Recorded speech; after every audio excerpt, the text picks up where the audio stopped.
शक्तीपीठ महामार्गासाठी सहज पूर्व जवळा येथील जमिनीची मोजणी मोठ्या पोलीस बंदोबस्तात करण्यात आल्यानंतर जिल्ह्यात वातावरण तापले आहे। अधिवेशनात विरोधकांनी आवाज उठवू नये म्हणूनच मोजणी तात्पुरती स्थगित केल्याचा आरोप खासदार संजय जाधव यांनी केला। दरम्यान 4 मार्च रोजी जिल्हाधिकारी कार्यालयावर भव्य मोर्चा काढण्याचा इशारा देण्यात आलाय। शक्तीपीठ महामार्गाच्या पार्श्वभूमीवर सहज पूर्व जवळा गावात प्रशासनाने पोलिसांच्या कडेकोट बंदोबस्तात जमिनीची मोजणी केली। स्थानिक शेतकऱ्यांनी तीव्र विरोध दर्शवित आंदोलनाचा पवित्रा घेतला। काही ठिकाणी महिला शेतकरी व पोलिसांमध्ये बाचाबाची झाल्याचे सांगण्यात आले। आंदोलनातील काही पदाधिकाऱ्यांना पहाटेच ताब्यात घेण्यात आल्याची माहिती देण्यात आली। या घटनेच्या निषेधार्थ सोमवारी 23 फेब्रुवारी 2026 रोजी सकाळी शिंगणापूर फाट्यावर सर्वपक्षीय रास्ता रोको आंदोलन करण्यात आले। आंदोलनात शेतकरी, महिला व विविध पक्षाचे पदाधिकारी मोठ्या संख्येने सहभागी झाले होते। यावेळी मार्गदर्शन करताना खासदार संजय जाधव यांनी महिला शेतकऱ्यांची गैरवर्तन केल्याचा आरोप करत संबंधित पोलिसांवर कारवाईची मागणी केली। शेतकऱ्यांना योग्य मोबदला मिळाल्यास पुढील निर्णय विचारात घेतला जाईल असेही त्यांनी स्पष्ट केले। दरम्यान 4 मार्च रोजी परभणीतील शनिवार बाजारातून जिल्हाधिकारी कार्यालयावर भव्य मोर्चा काढण्यात येणार असून सर्व शेतकऱ्यांनी मोठ्या संख्येने सहभागी व्हावे असे आवाहन करण्यात आले।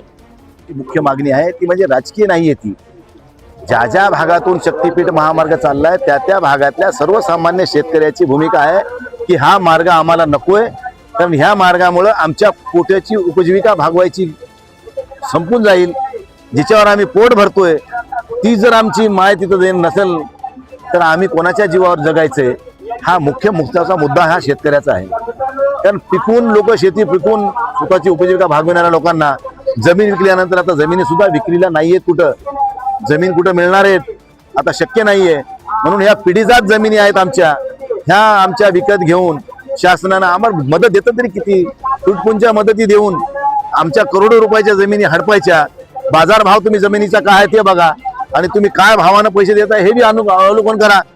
तुम्ही रेडी रेकनरच्या रेट प्रमाणे भाव देता, आमच्या भागातला रेडी रेकनरचा भाव कधी वाढलाच नाही।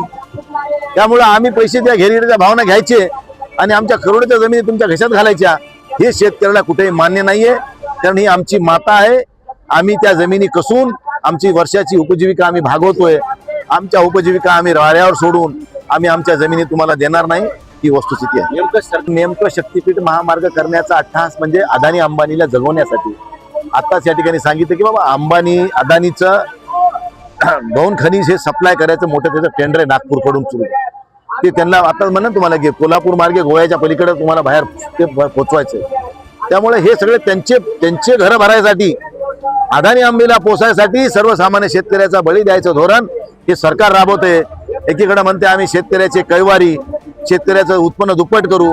अरे शेतकऱ्याचं उत्पन्न दुप्पट झालं नाही, शेतकऱ्याचा कैवारी तर झाला नाही, शेतकऱ्याचा वैरी मात्र झाला आणि शेतकऱ्याच्या जमिनी मोजणी करून त्या अंबानीच्या अदानीच्या घशामध्ये घालण्याचं पाप हे सरकार करते। अरे शेवटी नियतीला सगळ्या गोष्टी मान्य आहेत, पण हाती तिथं माती। या सरकारचं जरा अति झालंय असं वाटत नाही का तुम्हाला?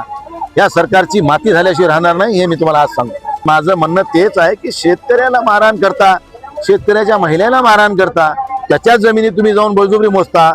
मला एक सांगा, साधा प्रश्न आहे माझा की सध्या शेतकऱ्याच्या जमिनी मोजण्याच्या संदर्भानं जे मोजणी अधिकारी आहेत त्या सगळ्यांनी अध्यादेश काढलेला आहे की आम्ही संपावर आहोत, काळ्या फिती लावून आम्ही काम करतोय, आम्ही कुठल्याही जमिनी मोजणार नाही, खासगी जमिनी मोजणार नाही, सरकारी जमिनी मोजणार नाही।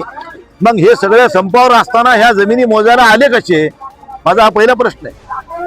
आणि आल्यानंतर ह्या ठिकाणचे जे तुमचे तहसीलदार, नायब तहसीलदार, इथले पोलीस अधिकारी ज्या पद्धतीने या सस्पूर जवळ्यामध्ये त्यांनी महिलांशी पुरुषांशी गैरवर्तणूक केली आहे, अगोदर ह्या लोकांवर निलंबनाची कारवाई करावी आणि नंतर पुढची प्रक्रिया सुरू करावी। तोपर्यंत आम्ही गप्प बसणार नाही, आपल्याला सांगतो। फ्रंट फूटवर यायला त्याला तुका म्हणे ते पाहिजे जातीचे येड्या गाबाळ्याचे काम नव्हे।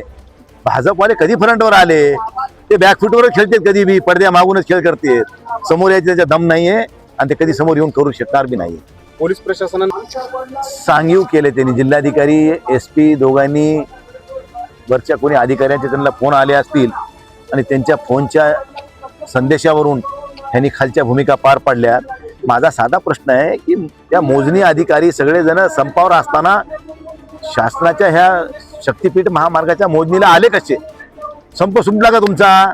पण संपावर असताना तुम्ही बाकीच्या मोजणी करत नाही आणि ह्या मोजणीला आलात कसे? दुसरी गोष्ट, ज्या महिलांशी आणि पुरुषांशी शेतकऱ्यांशी गैरवर्तणूक केली आहे महसूल प्रशासनातल्या अधिकाऱ्यांनी आणि पोलीस प्रशासनाने, त्या लोकांवर अगोदर निलंबनाची कारवाई झाली पाहिजे, ही माझी मुख्य मागणी असेल. आणि शेतकऱ्याला विश्वासात घेऊन आमची पहिल्या दिवस मागणी आहे, बाजार भावाप्रमाणे रेडी रेकनरच्या भावाप्रमाणे बाजार भावाप्रमाणे आजच्या शेतकऱ्याला जर तुम्ही पैसे देऊन त्यांचं समाधान करून जर तुम्ही जमिनी घेत असताल आणि त्याला द्यायला शेतकऱ्याची संमती असेल तर तुम्ही घ्यायला काहीच हरकत नाही. पण शेतकऱ्याची जमीन द्यायची इच्छा नसताना त्यांच्या वडिलोपार्जित जमिनी त्यांना कसून खायच्यात, त्यांच्या पोटाची गरज भागविणाऱ्या उपजीविकेचं ते साधन आहे, हे साधन जर तुम्ही त्यांच्याकडून हिरावून घेत असताल तर हा कुठलाही माणूस सहन करणार नाही. शेवटी हा शेतकरी आहे, जगाचा पोशिंदा आहे. जगाच्या पोशिंद्यावर हे हाल जर सरकार करीत असेल तर सामान्य माणसाची काय अवस्था असेल हे विचार करण्यासारखी गोष्ट आहे. अरे बाबा, भ्रष्टाचारामध्ये आहेच ना मोठा. आता मला समृद्धी महामार्ग सांगा तुम्ही, 100 कोटी रुपये 1 किलोमीटरचे पैसे लागतील त्याला, 100 कोटी रुपये महसूल काय करतंय? अरे महसूलवाल्याला अंधारात ठेवून मॅनेज करून 2 खनिज मध्ये किती खदले महसूलवाल्याला माहित नाही. अरे हे पूर्ण नदीच्या आसपासचा जो धोक्या यंत्राची जी नदीची पात्र आहे, त्या पात्राच्या बाजूचे जे टेकडे आहेत, पूर रेषा, त्या सुद्धा खरडून ते साफ करून मुरुम उचललाय. काय नेमकं काय करायचं? म्हणजे ह्यांना कोणी विचारणार नाही. आमचा पोलीस प्रशासन असो, महसूल प्रशासन असो, RTO असो, एक साधी जरी गाडी आली त्याला लगेच ओव्हरलोड आली लाव काट्यावर, पोलीसवाला धरते की व्हाय का तुझ्या पावती. कधी महसूलवाल्यांनी, कधी पोलिसांनी, कधी RTOनी त्या समृद्धीची गाडी अडवली का हो?